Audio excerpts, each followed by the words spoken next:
কিন্তু স্বয়ং স্বএব শ্রী গোলকেশ নিজং পদম ভূর্লোকস্থমপি ক্রীড়া বিশেষৈর্ভূষয়েৎ সদা।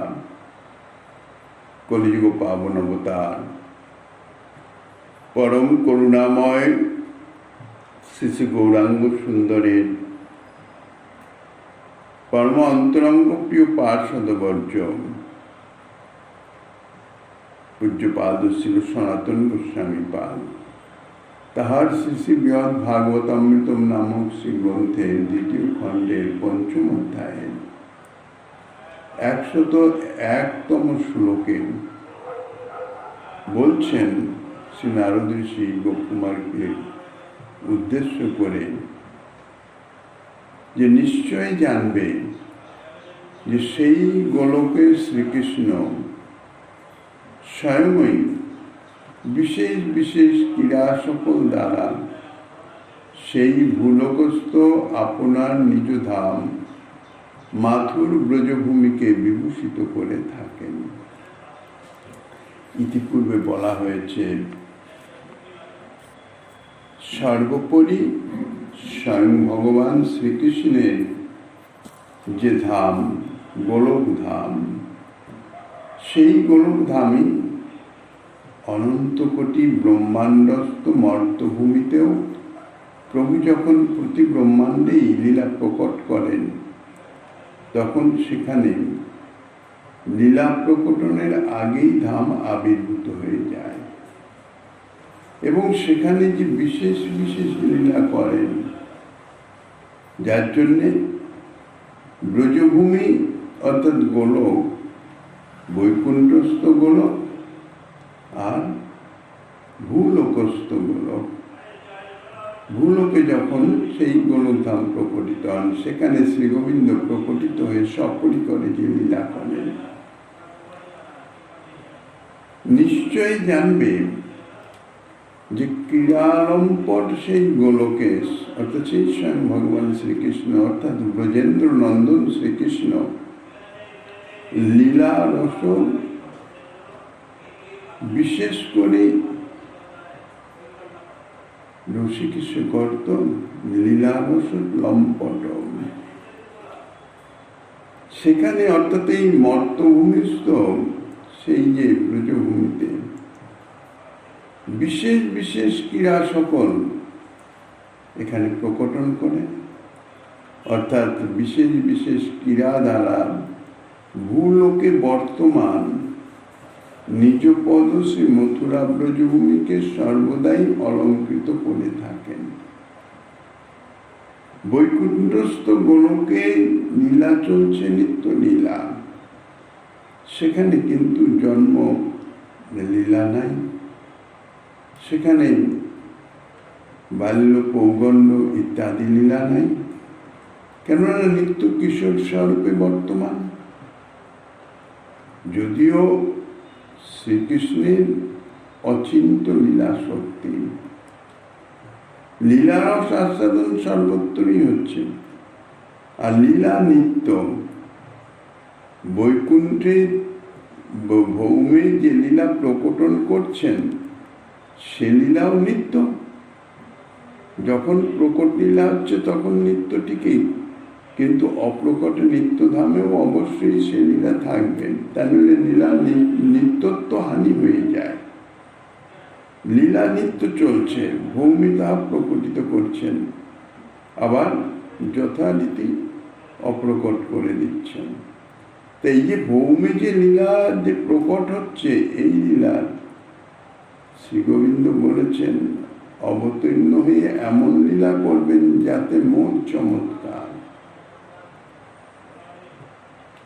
অর্থাৎ যে ক্রিয়া বিশেষ অন্যত্র বিস্তার্যমান নয়, অর্থাৎ অন্যত্র যাহাকে বিশেষভাবে প্রচার প্রসার ইত্যাদি বিস্তার করা সম্ভব হয় না, তাদৃশ্য মহাবিলাস দ্বারা এই ব্রজভূমিকে তিনি ভূষিত করেন। অর্থাৎ এই মর্তস্থ যে ব্রজভূমি, এই ব্রজভূমিতে যে লীলা করেন, সেই লীলার মাধুর্য আরো অধিক বিকশিত হয়ে থাকে।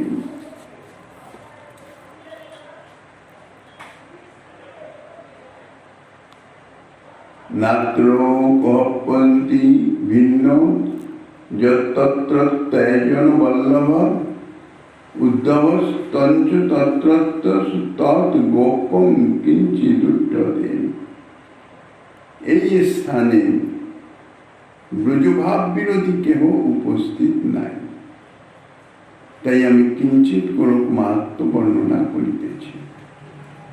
গোপকুমার বৈকুণ্ঠস্থ দ্বারাবতীপুরে শ্রী উদ্ধবে গিয়ে বর্তমান সেখানেই অবস্থান করিতেছেন, আর নারদ ঋষি সেখানেই এসেছেন।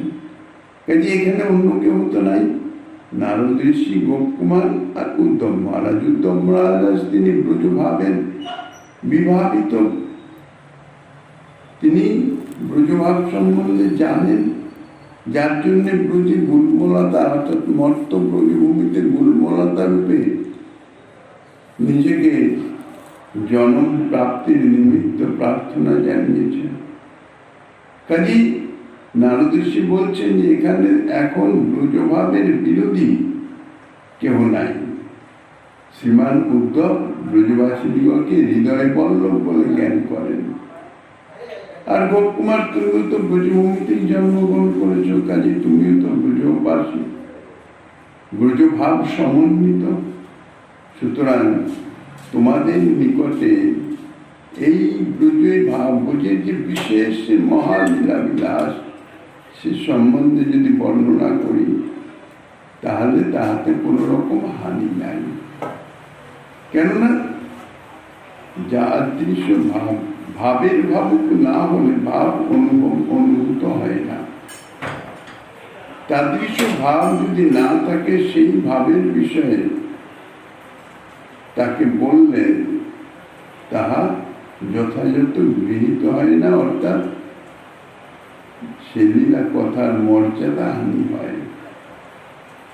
এই জন্য প্রেমী ভক্তগণ তাঁরা অত্যন্ত সংগোপনে পরস্পর ভগবত কথা আলোচনা করেন। কেননা পাত্র বিশেষ অপেক্ষা আছে। ভগবত গুণানুবাদ, ভগবানের তো অনন্ত গুণ, অনন্ততার ভাব বৈচিত্র্য, তাদৃশ ভাবের ভাবুক যদি না হয়, তাহার নিকটে সেই ভাব বললে তাহা অনাদৃত হয়ে যায়, রসহানি হয়, মর্যাদা ভঙ্গ, অপরাধ হয়ে যায়।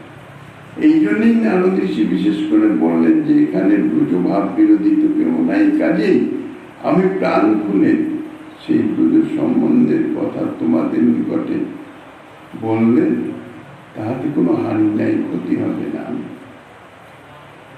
এইরূপে শ্রী গোরখনাথের যে মহিমা তা বর্ণনা করার পূর্বেই বলছেন, অহ কি বলবো, আমি নিশ্চয় করেছি যে ভগবান শ্রীহরি সেই গোলকে, অর্থাৎ সেই মর্তভূমিস্থ গোলকে তাহার সুগপ্য ভগবত্তার সর্বসার প্রকাশিত করেছেন। ভগবত্তার সার কি? মাধুর্য, এবং তা অত্যন্ত গোপনীয়। অন্যান্য ভগবৎ স্বরূপে, অনন্ত কোটি ভগবৎ স্বরূপ সর্বত্রই ঐশ্বর্য মাধুর্য উভয় বিদ্যমান নুনাদিজ্ঞান।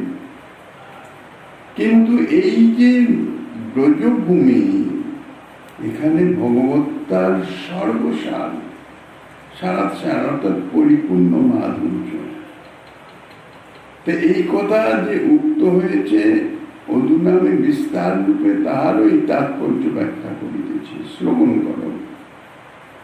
কারণ এই উদ্ধব এবং তুমি বর্তমান রয়েছ, এ ভিন্ন তৃতীয় ব্যক্তি আর কেউ নাই, অন্য কেউ নাই।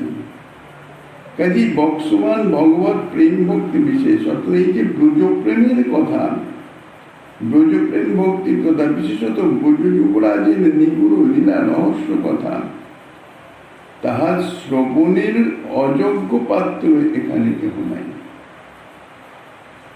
অতএব যাহা চিরকাল হৃদয় মনি মনুষ্যের মধ্যে অতি সংগোপনে রক্ষা করে আসিতেছে, নারদ ঋষি বলছেন যে আমি আমার হৃদয়ের মধ্যে মঞ্জুষায় সেই ব্রজ যুবরাজের নিগুড় লীলা রহস্য অতি সংগোপন করে রক্ষা করে আসছি, প্রকাশ করবার স্থান নাই।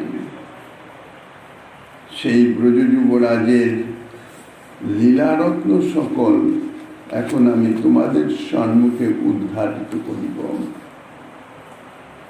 যদি বলা আমি বা শ্রী উদ্ধব তো এই প্রকার, আমরা তো ব্রজ লীলা রসের যথাযোগ্য অধিকারী নই।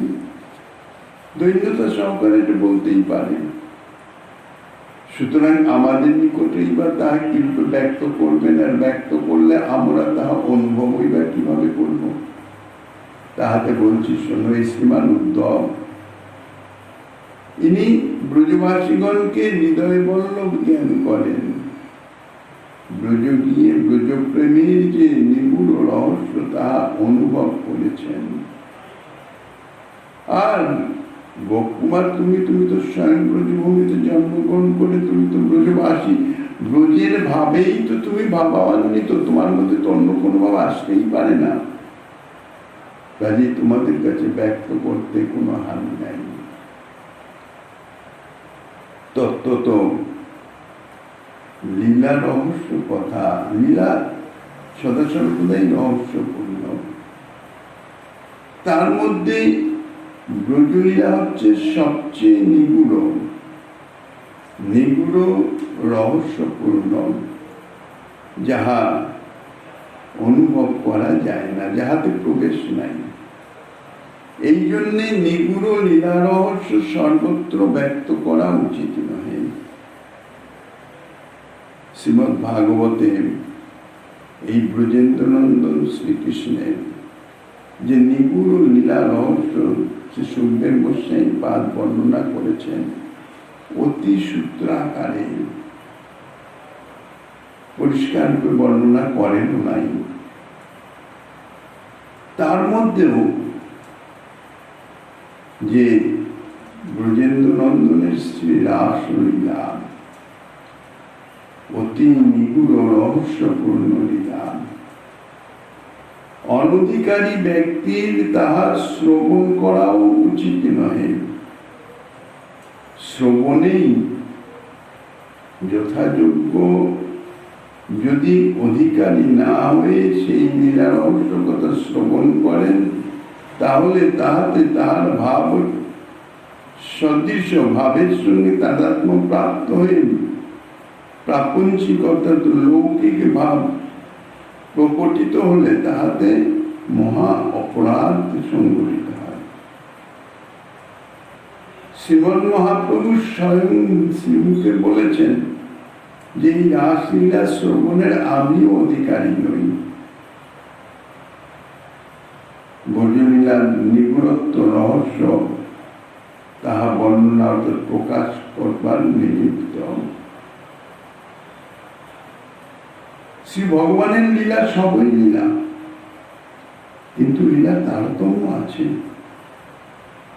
দাস্য, সখ্য, বাৎসল্য এবং মধুর চারি ভাবের লীলা। সাধারণ সাধক, সাধারণ ভক্ত যাহাদের সর্বানুভূতি হয় নাই, যাহাদের দেহাবেশ গেহাবেশ বিদ্যমান আছে,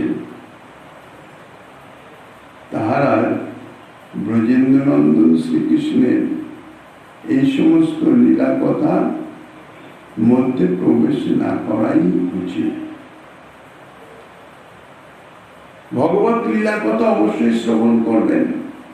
প্রাথমিক ভক্তগণের ভগবত লীলা থেকে ভক্ত লীলা কথা শ্রবণ করা বেশি প্রয়োজনীয়, বেশি উপকারী। আর ভগবত লীলা কথার মধ্যে ভক্ত বাৎসল্য লীলা কথা, সেগুলি শ্রবণ করা যায়। ভগবত লীলা কথার অসীম প্রভাব শক্তিশালী, চিত্তবৃত্তিকে মার্জিত করে। এই জন্যেই ভগবত কথা নিত্য নিয়ম করে ভজনের অঙ্গ হিসাবে শ্রবণ করা উচিত। কিন্তু কি লীলা কথা শ্রবণ করবে, যাহাতে তাহার যে ভাব, যে অবস্থায় তিনি আছেন, তাহাকে ধীরে ধীরে মার্জিত করে উৎকর্ষের দিকে নিয়ে যেতে পারে, কোন রকম অপরাধের সংগঠন না হয়। এই জন্য বক্তা শ্রোতা উভয়ের এ বিষয়ে বিশেষ ধ্যান দেওয়া প্রয়োজন। তাই বলছেন, নিগুড় লীলা রহস্য সর্বত্র ব্যক্ত করা উচিত নয়। আর যারা শ্রদ্ধাহীন, শ্রদ্ধার যে তাৎপর্য, যাহা মহাজন বলেছেন, শ্রদ্ধার তাৎপর্য হচ্ছে শ্রদ্ধার বিশ্বাসের উপর নির্ভরশীল। বিশ্বাস হচ্ছে শ্রদ্ধার ভিত। বিশ্বাস কবিরাজ গোস্বামীপাদ শ্রী চৈতন্য চৈতামৃতে তাই বলেছেন, শ্রদ্ধা শব্দে কইয়ে বিশ্বাস সুদৃঢ় নিশ্চয়। আর ভজনের ক্রমে প্রথম বলেছেন আদৌ শ্রদ্ধা।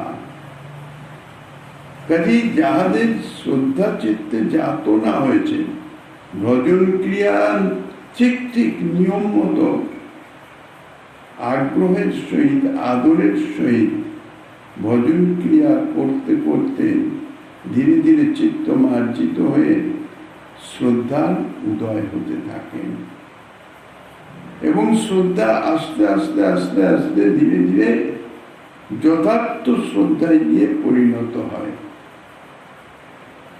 যাহাদের চিত্ত শ্রদ্ধাহীন, যাহারা শ্রদ্ধাহীন বলতে ভগবত কথা শুনতে চায় না তা নয়, কিন্তু তাদের চিত্তে তাদের শ্রদ্ধা জাগরিত হয় নাই। ভগবত যে ভক্ত বাৎসল্য কথা, শাস্ত্রের কথা, মহাজনের কথা, তাহাতে তাদের বিশ্বাস নাই। বাস্তবিক কথা, এই বিশ্বাস অত্যন্ত দুরূহ, মুখের কথা নয়। শাস্ত্রে মহাজনগণ সর্বত্র সর্বদাই বলেছেন, জগৎ জীবের একমাত্র আপনজন সেই শ্রীহরি, সেই ভগবান, সেই শ্রীকৃষ্ণ। এই জগৎ সবই নাশবান, আর এই জগৎ তাঁরই ইঙ্গিতে চলছে। সৃষ্টি স্থিতি প্রলয় কর্তা তিনি, ব্রহ্মা, বিষ্ণু এবং মহেশ্বর রূপে তিনি জগৎ পালন, সৃষ্টি পালন, সংহার করিতেছেন। তিনি পালন কর্তা, তাঁর ইচ্ছা ব্যতীত কোনো কিছু হয় না। এগুলো সবাই সাধুগুরু বৈষ্ণব শাস্ত্রবাদীর মাধ্যমে সকলেই জানেন, সকলেই শোনেন, কিন্তু বাস্তবিক এই সকল কথায় বিশ্বাস আছে কি?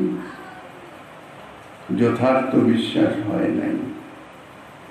তা বিশ্বাসী যদি না হয়, তাহলে শ্রদ্ধা কি করে জাত হবে?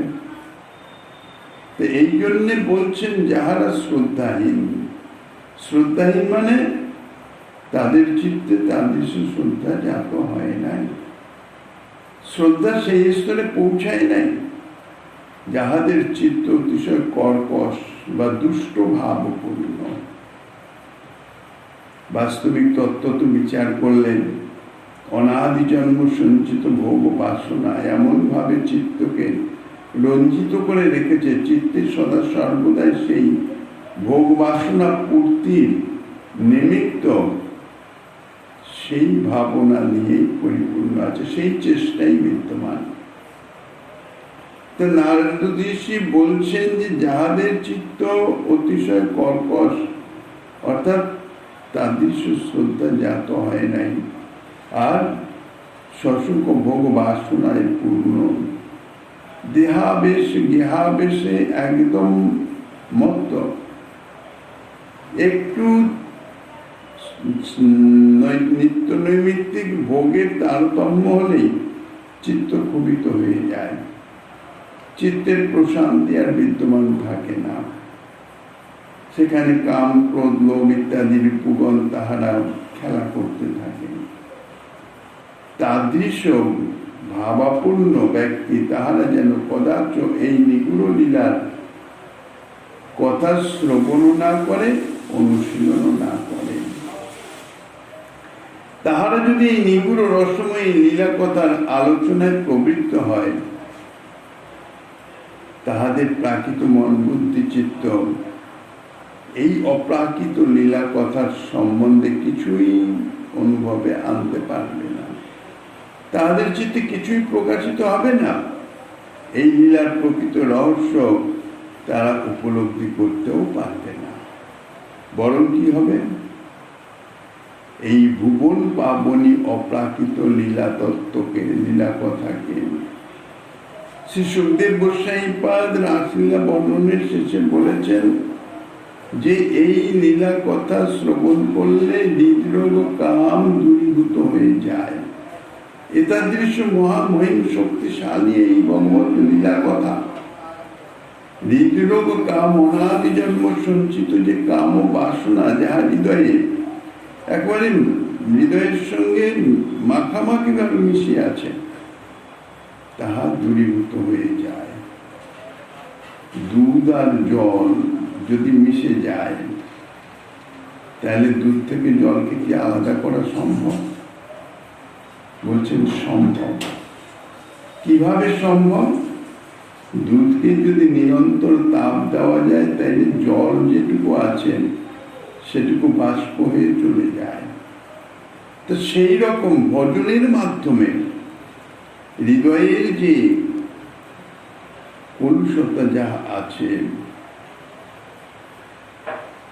সেই ভজনের তাপে সেই চিত্তের সঙ্গে যে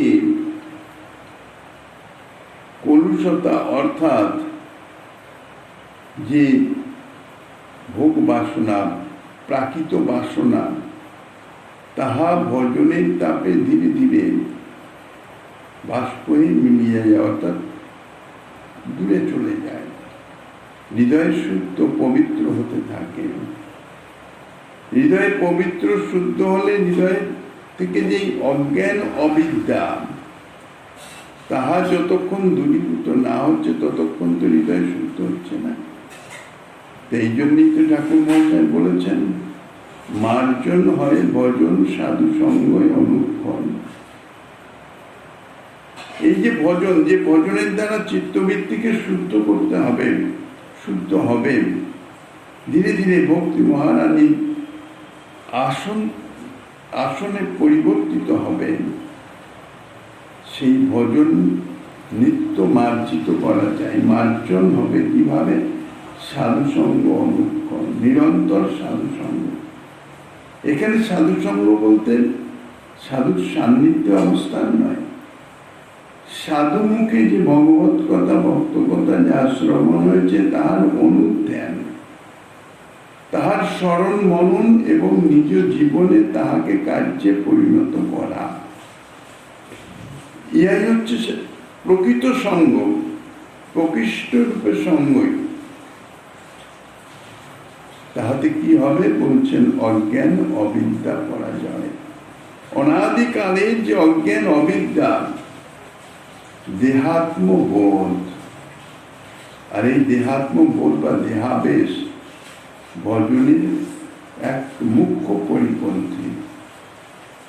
যাহা অনিত্য, আমরা জানি যে দেহ আমি নই, দেহের একদিন না একদিন বিনাশ অবশ্যই হবে। আর এই যে দেহ, এই শরীর, ইহাকে যেভাবে চালাবে সেইভাবেই সে চলবে। প্রবাদ কথায় আছে, শরীরের নাম মহাশয়, যাহা করিবে তাহাই সয়, অর্থাৎ তাহাই স্বভাবে পরিবর্তিত হয়ে যাবে। শরীরকে যেভাবে গঠন করা যায় সেইভাবেই চলবে, কিন্তু দেহাত্মবোধ এমন ভাবে, দেহে আত্মবুদ্ধি আমাদের এসে গেছে যে আমরা দেহেন্দ্রিয়ের অনুকূল আচরণেই তৎপর, দেহের অধীন হয়ে গেছে, আমি দেহের দাস হয়ে গেছি। দেহের অভ্যন্তরে যে নিজের স্বরূপ বিদ্যমান, তাহার সম্বন্ধে কোনো অনুসন্ধানই নাই। কাজেই মন বুদ্ধি চিত্ত সব প্রাকৃত। তা বলছেন, সেই প্রাকৃত মন বুদ্ধি সম্পন্ন তারা যদি এই নিগুড় রসময় লীলা কথার আলোচনায় প্রবৃত্ত হন, অর্থাৎ শ্রবণ কীর্তন ইত্যাদি করেন, তাহাদের চিত্ত কিছুতেই এই লীলার প্রকৃত রহস্য অনুভব করতে পারবে না। কেননা তাহাদের মন বুদ্ধি চিত্ত প্রাকৃত, আর এই লীলা অপ্রাকৃত সচ্চিদানন্দময়। উল্টে বিপরীত ক্রিয়া করবে, বরং এই ভুবন পাবনী অপ্রাকৃত লীলা তত্ত্বকে তাহাদের ভাব অনুযায়ী, তাহাদের অধিকার অনুযায়ী, মন বুদ্ধি চিত্তের ভাব অনুযায়ী সাধারণ লৌকিক উপন্যাসের গল্পের মতন লৌকিক কাহিনী মনে করে অপরাধগ্রস্ত হয়ে যাবে। কেননা যাহার যাদৃশী মর্যাদা, সেই মর্যাদা যদি দিতে না পারা যায়, তাহলে মর্যাদা লঙ্ঘন জনিত অপরাধ হয়ে যায়। এই অপ্রাকৃত লীলা কথা, এর মর্যাদা অপ্রাকৃত, যাহা দেওয়ার সামর্থ্য প্রাকৃত মন বুদ্ধি চিত্ত সম্বলিত কাহারও নাই। কেন সে তো অপ্রাকৃত জানেই না, সে কি করেছে অপ্রাকৃত মর্যাদা দিবে, তার চিন্তা আসবেই না। তাহলে তাহারা যদি এই লীলা কথা শ্রবণ কীর্তন ইত্যাদি করেন, তাহলে তাহাদের অপরাধগ্রস্ত হতেই হবে অবশ্যম্ভাবী। কেননা তাতে লীলার হেয়তা প্রতিপাদনে এসে যাবে প্রাকৃত বুদ্ধিতে। পিত্তদুষ্ট রসনায় শর্করা পিণ্ডের মিষ্টতা অনুভব হয় না, এই জন্য শর্করার মিষ্টহীনতা প্রতিপাদনের চেষ্টা না করে, বরং শর্করা পরিত্যাগ না করে পিত্তদোষ নিবারণের জন্য তথা বহির্মুখতা দোষের প্রতিকারই সমীচীন ব্যবস্থা। এই যে একটা দৃষ্টান্ত, পিত্তদোষ দুষ্ট রসনায় জিহ্বায় শর্করা একটা মিশ্রির খণ্ড, যাহার স্বর্গত ধর্মই হচ্ছে মিষ্টতা।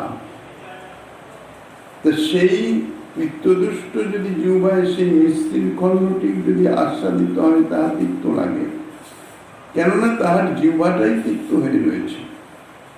এখানে একটা দৃষ্টান্ত দেওয়া হয় যে এই তিক্ততা দূরীকরণের জন্য তাহাকে মিশ্রির খণ্ডরই শরণাপন্ন হতে হবে, অর্থাৎ চোষণ করতে হবে। মিশ্রির খণ্ড চোষণ করতে করতে করতে করতে ধীরে ধীরে ধীরে ধীরে তাহার এই মিশ্রির যে গুণ, সেই গুণের প্রভাবে তাহার পিত্তদোষ নষ্ট হয়ে গিয়ে ধীরে ধীরে ইহার মিষ্টতা যেরকম যেরকম পিত্তদোষ দূরীভূত হবে, সেরকম সেরকম মিষ্টতা অনুভব হবে। কাজেই এই অপ্রাকৃত নিগুড় রহস্যময়ী লীলা কথা ইহা এখন শ্রবণ করে, এখন ইহার প্রাকৃত বুদ্ধি দূরীভূত হয় নাই, কিন্তু ইহাকেই অবলম্বন করে, অর্থাৎ শ্রবণ কীর্তন ইত্যাদি করতে থাকলে ধীরে ধীরে ধীরে ধীরে অবশ্যই তার চিত্ত অপ্রাকৃত হবে, তখন সে অনুভব করতে পারবে। কাজেই এই লীলার কথা অবশ্যই আলোচনায় থাকা উচিত, দূরে থাকা উচিত নয়। কিন্তু এই দৃষ্টান্ত এই পিত্তদুষ্ট রচনার দৃষ্টান্তর সঙ্গে সাম্য হয় না। অনেকেই এই জাতীয় দৃষ্টান্ত দেয় এবং সেই লীলা কথাই মগ্ন থাকে, যে এর দ্বারাই ধীরে ধীরে আমার চিত্ত শুদ্ধ হবে। দৃষ্টান্ত দিতে হয় সমভাবে। এই দৃষ্টান্তটা প্রাকৃত বস্তুর, লীলা কথা অপ্রাকৃত। প্রাকৃত বস্তুর দৃষ্টান্তে যদি অপ্রাকৃত বস্তু গ্রহণ করা হয়, তাহা কিন্তু কার্যকরী হবে না। এই লীলা কথার অনুভবের নিমিত্ত যে দোষ আছে, পিত্তদুষ্টের যেমন পিত্তরোগীর পিত্তদোষ, তাহা দূরীকরণের জন্য সেই মিশ্রির খণ্ডই হচ্ছে ঔষধ। কিন্তু এই লীলা কথার অর্থাৎ প্রাকৃত মন বুদ্ধি চিত্তের এই প্রাকৃতত্ব মূল কারণ হচ্ছে বহির্মুখতা। দোষটা হচ্ছে বহির্মুখতা। এই বহির্মুখতা দোষ দূরীকরণের নিমিত্ত শ্রী গুরুদেব প্রদত্ত ভজন ক্রিয়া করতে হবে। অর্থাৎ প্রাথমিকভাবে ভজন ক্রিয়া ভক্তি অঙ্গ যাজন করতে হবে নিজের অধিকার অনুসারে। নিগুড় লীলা কথা ভগবত কথা শ্রবণের মাধ্যমে নয়।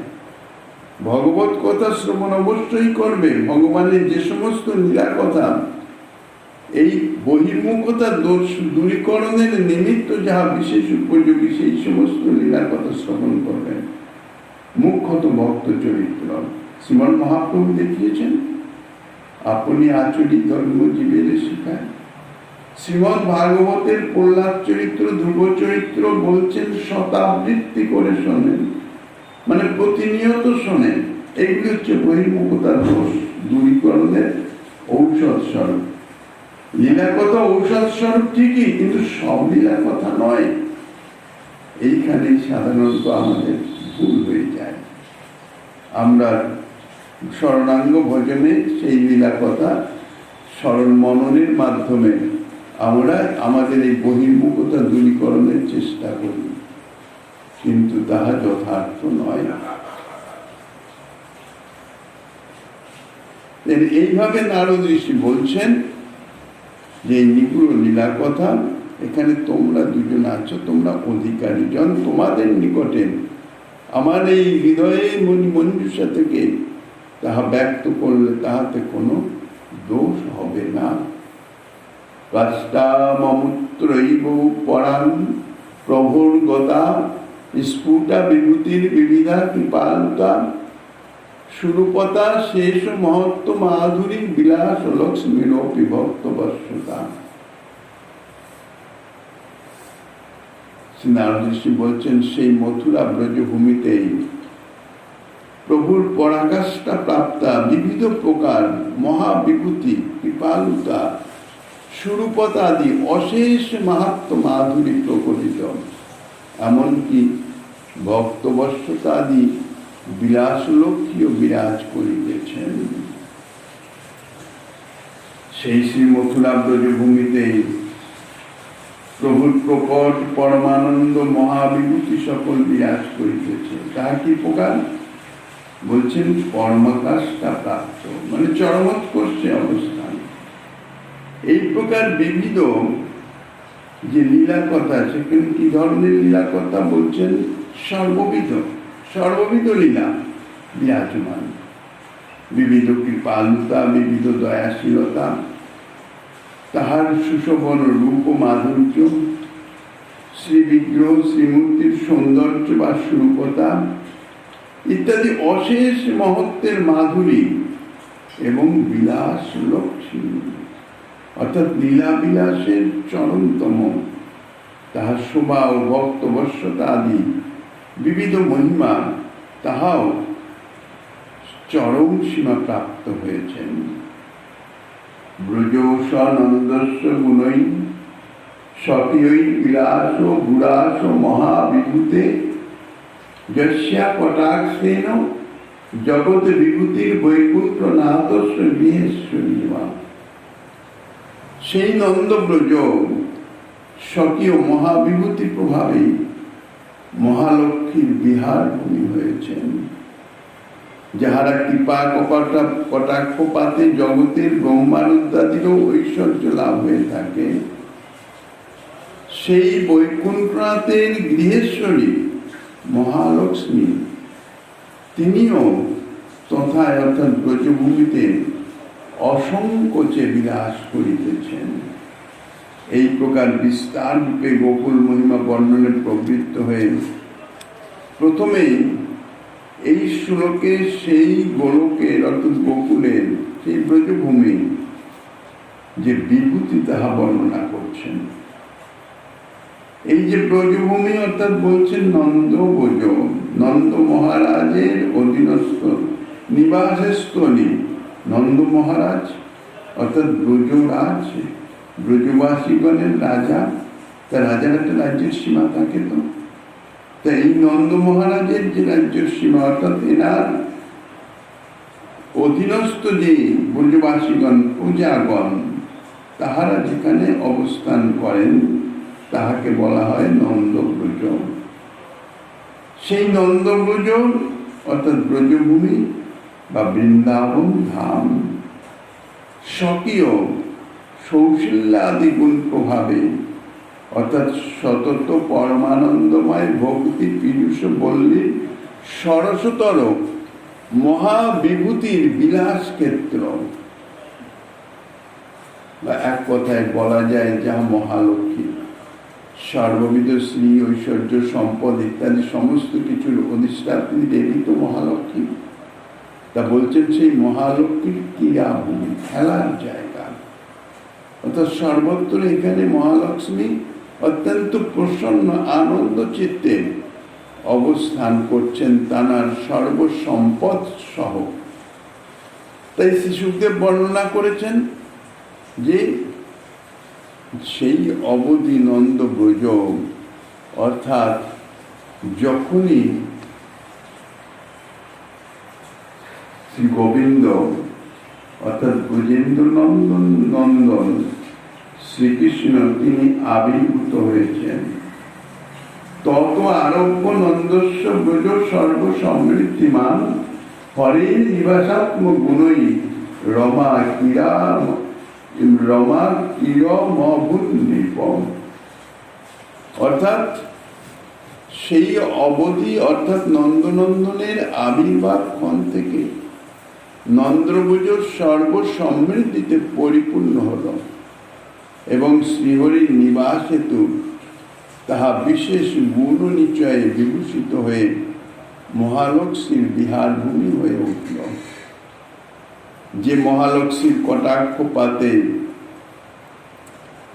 জগতের এমনকি ব্রহ্মারুদ্রাদিরও বিভূতি বা ঐশ্বর্য লাভ হয়ে থাকে, কেননা সর্ববিধ সম্পদ ঐশ্বর্য তার অধিষ্ঠাত্রী দেবী মহালক্ষ্মী, সর্বসম্পদ সর্ববিভূতি। তাহলে এর দ্বারা ব্রহ্মারুদ্রাদি লোক অর্থাৎ ব্রহ্মলোক বা রুদ্রলোক যাহার কটাক্ষপাতে সম্পদশালী হয়, তিনি যদি স্বয়ং সেখানে বিরাজমান হন, তাহলে সেই লোক অর্থাৎ ব্রহ্মলোক রুদ্রলোক থেকে ইহা অধিকতর আরো বিভূতি বৈভব সম্পন্ন হবে। আর যে মহালক্ষ্মী বৈকুণ্ঠনাথের গৃহেশ্বরী, সুতরাং গৃহকীর্তাদি সমাধানের জন্য বিলাস সংকোচ হওয়া সম্ভব, কিন্তু এখানে সেই মহালক্ষ্মীর সর্বদা বিচিত্র বিলাস, কখনো কোনো সংকোচের কোনো কারণই নাই। অতএব বৈকুণ্ঠের যে বৈভব প্রকাশিত হতে সংকুচিত হয়ে যায়, কেননা ঐশ্বর্য বিদ্যমান, এখানে তাহা হয় না। নিঃসংকোচ বিচিত্র বিলাস বৈভব সদা সর্বদাই প্রকটিত। তাই বৈকুণ্ঠ থেকেও পরম বিভূতি এখানে প্রদর্শিত হইতেছে। যস্যৈক বিক্ষয় অপি নিজেন কিনাচিৎ দ্রব্যেন কামাংশ তনুতে অর্থিনয় অখিলান তথাপি তত্তন্ন সদা প্রকাশ হয় দৈশ্বর্য মিশ স্ববিহার বিঘ্নত। যদিও সেই ব্রজভূমিস্থ প্রত্যেক বৃক্ষলতা অথবা পত্র পুষ্পাদি যে কোনো একটি দ্রব্য, এখানে সবই কল্পতরু, অপ্রাকৃত সচ্চিদানন্দময়। কৃমি কীট পতঙ্গ বৃক্ষলতা সমস্ত কিছুই এই যে ব্রজভূমি সচ্চিদানন্দময় অপ্রাকৃত চিন্ময় ধাম, এখানকার সমস্ত কিছুই কিন্তু অপ্রাকৃত চিন্ময়। বলছেন যাচকের সর্বপ্রকার কামনা পূর্ণ করে থাকেন এই ব্রজভূমি। যার জন্যই তো উদ্ধব মহারাজ এমনকি স্বয়ং ব্রহ্মা এই ব্রজভূমিতে, ব্রহ্মার তাদৃশ্য সাহস হয় নাই যে একটি তিতগুল্মলতা হয়ে জন্মগ্রহণ করবেন। তিনি একটি প্রস্তর খণ্ড রূপে ব্রজভূমিতে একটুখানি স্থান চেয়েছেন, যে প্রস্তর খণ্ড যাহাতে ব্রজভূমির মধ্যে যাহারা কর্ম হিসাবে সাধারণ কর্মে নিয়োজিত সেই সমস্ত যারা ব্রজভূমি পরিষ্কার আদি ইত্যাদি করেন, তাহাদের গৃহের সম্মুখে একটি প্রস্তরখণ্ড হয়ে জন্ম প্রার্থনা করছেন, মানে একটুখানি স্থান চাইছেন। কেননা তাহারা বাইরে থেকে এসে চরণ সেই প্রস্তরের উপর ধৌত করে অন্তরে প্রবেশ করবে। তাহাদের চরণ ধৌত জল, তাহাতেই আমার কল্যাণ হবে। এটা দৃশ্য ব্রহ্মার অনুভব। উদ্ধবের অনুভব ব্রজভূমিতে তিনি কোনো মানুষ হতে চান নাই, কোনো বড় বৃক্ষ হতে চান নাই। তিনি চেয়েছেন গুল্মলতা, পথের পাশে ছোট ছোট একদম সাদা সম্প্রদায়, পথের পাশেই যাদের জন্ম হয়, তাদের সে একটি গুল্মলতা রূপেও যদি এই ব্রজভূমিতে একটু স্থান পাই। উদ্ধবের মতন যে মহাভক্ত শ্রী দ্বারকাধীশ শ্রীকৃষ্ণের দ্বৈত সখা, অত্যন্ত প্রিয় সখা, উদ্ধব বুদ্ধি সত্তম, বৃহস্পতির সাক্ষাৎ শিষ্য, বুদ্ধি সম্মত সত্তম অর্থাৎ বুদ্ধিতে সর্বশ্রেষ্ঠ এই তার দৃশ্য জন, তিনি ব্রজভূমিতে একটি তৃণগুল্মলতা রূপে একটুখানি জায়গা চেয়েছেন, একটু স্থান চেয়েছেন। কি জন্যে? এই ব্রজপ্রেম যদি একটু অনুভবে আনতে পারেন, ব্রজভূমির তাহলে কি জাতীয় মহিমা, কি জাতীয় ইহার বৈভব, যে ব্রজবাসীগণ যখন পথ চলবেন, বাতাসে তাহাদের চরণ রেণু উড়ে এসে প্রতিপার্শ্বে তিলগুল্মলতাতেই পতিত হয়। তাহলে এই ব্রজবাসীগণের চরণ রেণুর সংস্পর্শে এসে যদি আমার চিত্তবৃত্তি একটু মার্জিত হয়, পরিষ্কৃত হয়, যদি এই ব্রজপ্রেমের একটু আভাসও অনুভবে আসে, এই তার দৃশ্য এই ব্রজভূমির মহিমা। বলছেন যে এর পত্র পুষ্পাদি যে কোনো একটি দ্রব্য, অর্থাৎ সমস্তই কল্পতরু, কিন্তু কেহ ব্রজবাসীগণ কেহই কোন রকম অন্য কিছু কামনা করে না। কেননা তাদের তো কামনা নাই, শ্রী গোবিন্দ সেবার জন্য যাহা প্রয়োজন তাহাই কামনা করে তাহারা, ফল ফুল ইত্যাদি। বলছেন তাহারা আপন প্রভুর বিহার বিঘ্ন বিচার করে মহাবৈভব প্রকট ঐশ্বর্য তাহারা প্রকাশ করেন না। অর্থাৎ এই ব্রজবনের পত্র পুষ্প পল্লাদির যে বৃক্ষলতা ইত্যাদি, তাহারা কখনো মহাবৈভব প্রকট ঐশ্বর্য প্রকাশ করেন না। তাহারা অতি সাধারণভাবে থাকেন, প্রভুর লীলা পুষ্টির নিমিত্ত যা প্রয়োজন, অর্থাৎ কচ্ছিৎ কোন সময় লীলার আনুকূল্য হেতু কোনো কিছু প্রকট করে থাকেন। ব্রজভূমির যে কোনো একটি বৃক্ষ বা যে কোনো পত্র পুষ্পাদির মধ্যে যে কোনো একটি দ্রব্যের দ্বারাও যাচকের অর্থাৎ প্রার্থীর অখিল প্রার্থনা কামনা বা বিভূতিরূপ পুরুষার্থ বিশেষ তাহা সিদ্ধ হয়ে থাকে। এটা দৃশ্য ব্রজভূমির মহিমা। অর্থাৎ ইহারা যাচকের সমগ্র অভিষ্ট পরিপূরণ করতে সমর্থ কল্পবৃক্ষ। তাই শ্রী ভগবান বলেছেন ইহাদের নিকট থেকে প্রাণীগণ কখনোই বিমুখ হন না। পত্র পুষ্প ফল ছায়া মূল বলকল দার্ভি গন্ধ নির্যাস ভস্যাস্তি তো কমই কামান বিতন্নতে। ইহারা পত্র পুষ্প ফুল ছায়া মূল বলকল গন্ধ নির্যাস ভস্য কাষ্ঠ পল্লব পল্লবাদির অঙ্কুর দ্বারা নিরন্তর যাচকের বাসনা পূর্ণ করে থাকেন।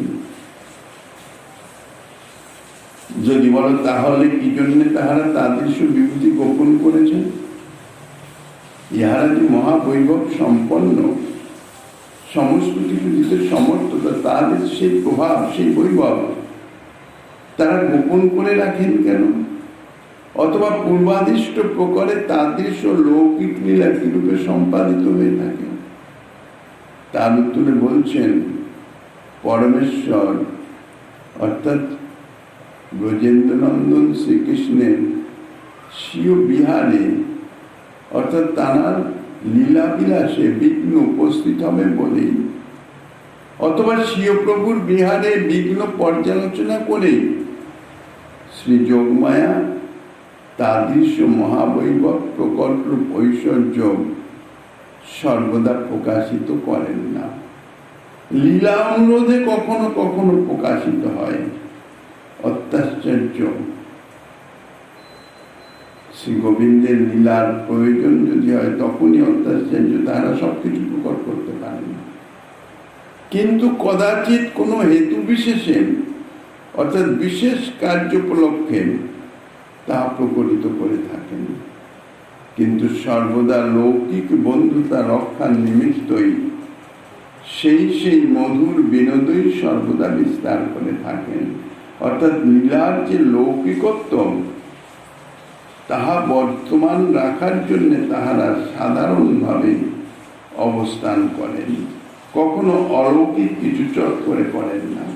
যদি লীলা পুষ্টির নিমিত্ত প্রয়োজন হয় সঙ্গে সঙ্গে তাহা যে সেই বিভূতি তাহা প্রকাশিত হয়ে থাকে। এইভাবে নারদ ঋষি শ্রী ভুজভূমির মহিমা বৈভব সম্বন্ধে নিগুড় রহস্য যাহা আরো কিছু বর্ণনা করছেন। শ্রীমন মহাপ্রভু গিরিধারী লালের কৃপা হলেন। আগামী দিন আস্বাদনের